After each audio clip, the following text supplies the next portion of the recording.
Do you know millions of people in this country are drinking their red wines too soon?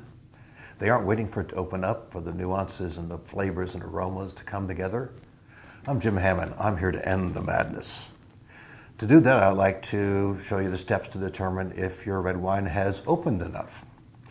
Let's start with the two bottle shapes that we might be dealing with and the tannins in those wines that are going to affect the opening. This is a Burgundy bottle, which comes from Burgundy, no surprise there. And because it uses the Pinot Noir grape, which is a very low tannic wine with no sediment, it has very smooth slope sides to it. On the other hand, if we take a Bordeaux bottle, which not surprisingly comes from Bordeaux, we'll discover that the shape is very different. It has a very steep slope on the side of the bottle. And this, of course, is designed to trap the sediment because we're dealing with very sediment-prone wines, Cabernet Sauvignon, Cabernet Franc, and Merlot. So this is a wine decanter, one of my favorite props to use for opening wine. Decanter has two purposes. One, of course, is to decant wines. This is usually older wines these days, since other wines are usually fined and filtered. Its secondary capability is to open up wines more. If you'll notice, the surface area of this wine is quite large compared to the very minimal surface area inside the bottle. This is why just opening the cork on a bottle is not really going to open the wine for you. So once you have decanted the wine, or in this case opened it up, you can pour a little wine into a glass and then sniff to see if it has opened enough. And if not, then you can certainly twirl the wine to open it up more. Of course, this is a practice thing. I can do it automatically. Most people have more trouble with it. In fact, they usually spray their friends if they're not very good at this. So setting it on a surface like this allows you to swirl it without spraying everybody in the area. So the next thing is, how do we determine if the wine has actually opened enough?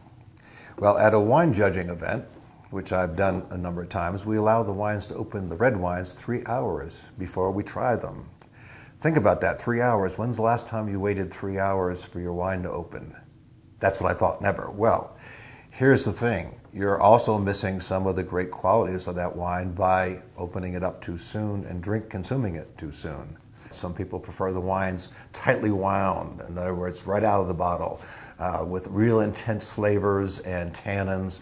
And if that is your case, if that is your preference, then that would be a good thing to do. But how do you know if that's what your preference is going to be? That's where this little device can come in. This is called a Venturi, which is based on the Venturi principle, which has as you can see, it tapers down quite significantly, then opens up. And 2 holes are drilled in here. And the purpose of this is to create a vacuum. So when a liquid flows through here, it is going to create a vacuum, draw in air, and agitate the wine. So now let's try the same process with the Venturi. You'll notice it makes a loud sucking sound.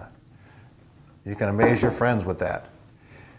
So what I've now done is taken a wine, presumably that was right out of the bottle, and another one that has been aerated with the Venturi device. And now we could do a sniff test to see which one. That's much better. It does make a big difference, and this is one of the easiest ways to find that out. Now, all we've really done here is just talk about the opening of wine and making sure it's open sufficiently for you to enjoy it. We haven't talked about the aromas and the bouquet of a wine or the elements of a wine, the mouthfeel. All of those things I do provide in presentations for your group and friends, and I think you might want to consider that, especially if you want to get all the enjoyment out of a wine that you should. Thank you very much.